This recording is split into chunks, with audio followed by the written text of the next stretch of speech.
Hi friends, welcome to our YouTube channel. आप सभी का स्वागत है। टाइफॉइड के बारे में मैं आपसे आज पूरी जानकारी शेयर करूंगा। ऐसी जानकारी जो अनकॉमन है, आज तक आपने ऐसी जानकारी कभी भी जानी नहीं होगी, जो आपके हेल्थ के लिए काफ़ी हेल्पफुल साबित होगी। और इससे आपको पता चल जाएगा कि टाइफॉइड से बचने के लिए क्या किया जाए, इसके कॉम्प्लिकेशंस क्या होते हैं। तो वीडियो में अंत तक बने रहिए और नॉलेज को अपने अपग्रेड कीजिए। टाइफॉइड ये अक्सर ज़्यादातर साल्मोनेला टाइफॉइड ये बैक्टीरिया से होता है और इसका जो इन्फेक्शन है कंटेमिनेटेड वाटर और फूड के वजह से और इन्फेक्टेड पर्सन के कांटेक्ट में आने के वजह से होता है।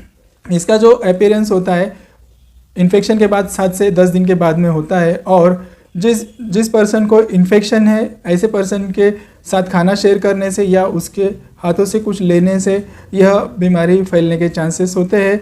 इसका जो पेक्युलर यूनिक और रेयर सिम्टम है जो मैं आपसे शेयर करने जा रहा हूँ, जो आपको काफ़ी हेल्पफुल होगा। इसका पेक्युलर सिम्टम यही है कि इसमें स्टेप लैडर फीवर होता है। मीन्स कि फीवर अप होगा, फिर डाउन होगा, फिर अप होगा, फिर डाउन होगा, ऐसे ग्रेजुअली करते करते बढ़ता जाएगा। लेकिन इसमें एक साइन ये होगा कि आपका बॉडी टेम्परेचर कभी भी नॉर्मल नहीं होगा।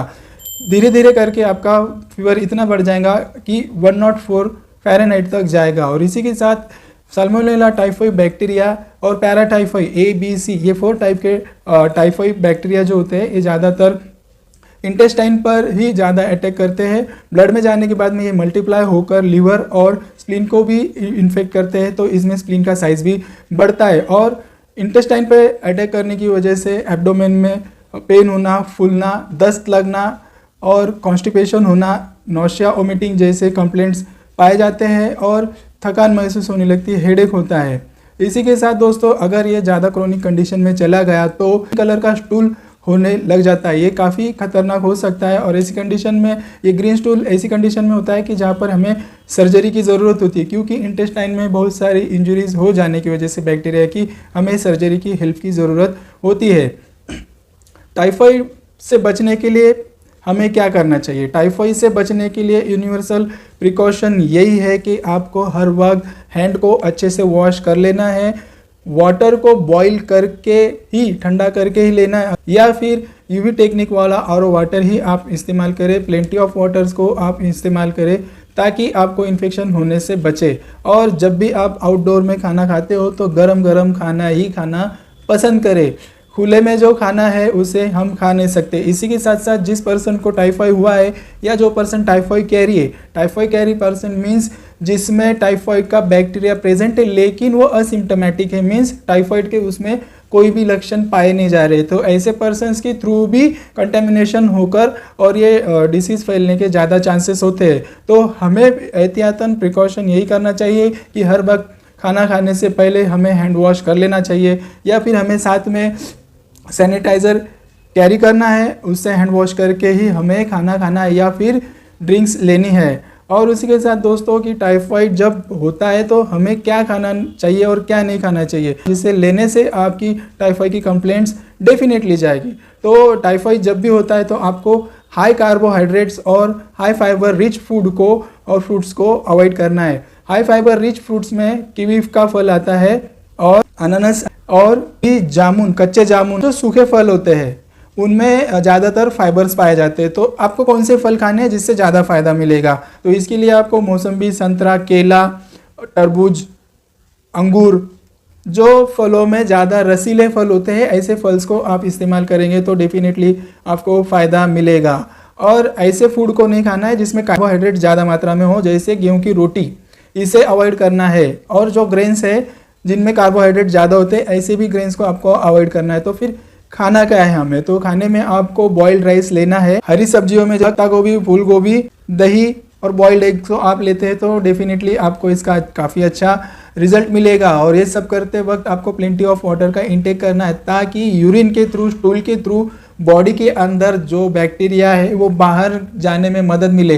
क्योंकि हाई रिच फाइबर और कार्बोहाइड्रेट फूड को हम लेते हैं तो ये डाइजेस्ट होने में दिक्कत देते हैं। ऑलरेडी ये जो साल्मोनेला टाइफॉइड बैक्टीरिया होता है ये इंटेस्टाइन में इन्फेक्शन करता है और डाइजेशन के लिए बॉडी को प्रॉब्लम आता है, तो डेफिनेटली टाइफॉइड के कॉम्प्लिकेशन बढ़ने के चांसेस बढ़ जाते हैं। तो लाइट डाइट लेना है और बताए हुए फल और फ्रूट्स को आप इस्तेमाल करते हैं तो डेफिनेटली श्योर है कि आप जल्द से जल्द टाइफॉइड से बाहर आएंगे। मैं अब आपसे ऐसी होम रेमेडी शेयर करने जा रहा हूं जिसका काफ़ी अच्छा रिजल्ट है और टाइफॉइड जड़ से ख़त्म करने में इससे काफ़ी मदद मिलती है। तो इसके लिए आपको खूब कला, काशनी, अजवाइन और गिलोय को समान मात्रा में लेना है और मिट्टी के हांडी में इसे खूब पकाना है वाटर डालकर। और जब इसका काढ़ा बन जाए तो इसमें अपने ज़रूरत के अनुसार काला नमक मिलाकर इसे सिप सिप करके आपको पीना है। तो इससे काफ़ी पुराने से पुराना आपका जो भी फीवर है वो डेफिनेटली रिजॉल्व हो जाएगा। और एक होम रेमेडी है जिसका भी काफ़ी अच्छा रिजल्ट है। पुदीना की कुछ लीव्स को लेना है और अदरक का जूस बनाना है और लहसुन का जूस बनाकर इसका काढ़ा बनाना है। और इस काढ़े को भी अगर आप इस्तेमाल करते हैं तो डेफिनेटली आपको टाइफाइड से राहत जल्द से जल्द मिलेगी। यह होम रेमेडी इस्तेमाल करने के बाद में आपको कैसा रिजल्ट मिला कमेंट बॉक्स में ज़रूर बताइएगा दोस्तों। होम्योपैथिक मेडिसिन भी काफ़ी अच्छा रिजल्ट देती है। बार बार के रिसर्चेस से ये साबित हुआ है कि ये मेडिसिन टाइफाइड फीवर में इम्यूनिटी को बूस्ट करने में भी काफ़ी हेल्प करती है। अगर आपका मन कर रहा है कि आप थके थके हो, आपकी बॉडी में गर्मी सी महसूस हो रही है, आपका स्टूल ग्रीनिश हो चुका है, एब्डोमेन में पेन है, नौशिया वोमिटिंग हो रही है और फीवर अप एंड डाउन हो रहा है, ग्रेजुअली बढ़ता जा रहा है, तो ऐसे कंडीशन में आपको बैप्टिस्टिया टिंक्टोरिया यह मदर टिंचर काफ़ी हेल्पफुल साबित होगी। इसको लेने का तरीका काफ़ी आसान है दोस्तों। 20-20 ड्रॉप्स आपको 3 times a day half cup of lukewarm water के साथ लेना है। ऐसा करने से आपको कुछ ही दिन में इससे राहत मिलना शुरू हो जाएगी और आप एनर्जेटिक फील करना शुरू कर देंगे। इसी के साथ एलोपैथी में एंटीबायोटिक लाइन ऑफ ट्रीटमेंट से इसका ट्रीटमेंट होता है, लेकिन होता यह है कि इसके साइड इफ़ेक्ट्स मेडिसिन के हो सकते हैं। और एक बात मैं चलते चलते आपसे शेयर करूंगा दोस्तों कि आपको टाइफाइड ज़िंदगी में बार बार हो सकता है। टाइफाइड कैरियर पेशेंट के लिए भी मैं एक बात शेयर करना चाहूँगा कि टाइफाइड का इन्फेक्शन जाने के बाद में इसका इन्फेक्शन बॉडी में 3 मंथ्स टू 1 ईयर तक कैरी करता है। तो इस वक्त इस दौरान आपको यही प्रिकॉशंस करना है कि आपको ईच एंड एवरी टाइम आपको हैंड वॉश करके ही फूड और वाटर को लेना है। और वाटर जो मैंने पहले बताया हूँ उसी तरीके से आपको इनटेक लेना है और डेली हैबिट्स में आपको हेल्दी रूटीन्स में लाना है। तो यह करने से डेफिनेटली आपकी टाइफाइड कैरियर स्टेट ख़त्म हो जाएगी। वरना ऐसा होता है कि आप उस पीरियड को ख़त्म कर रहे हो और फिर से आपको इन्फेक्शन हो रहा है, तो ये लेंदी पीरियड होकर हो सकता है कि आप बड़े कॉम्प्लिकेशंस में आकर आपकी हेल्थ के साथ कुछ अलग हो। दोस्तों, आपको यह वीडियो कैसा लगा कमेंट बॉक्स में ज़रूर बताइए। ऐसी ही नई जानकारी जानने के लिए, नया कुछ सीखने के लिए, हमारे साथ बने रहने के लिए इस चैनल को सब्सक्राइब कीजिए, लाइक कीजिए, ज़्यादा से ज़्यादा शेयर कीजिए। मिलते हैं नए हेल्थ टॉपिक के साथ, तब तक के लिए अपना ख्याल रखिए। Thank you.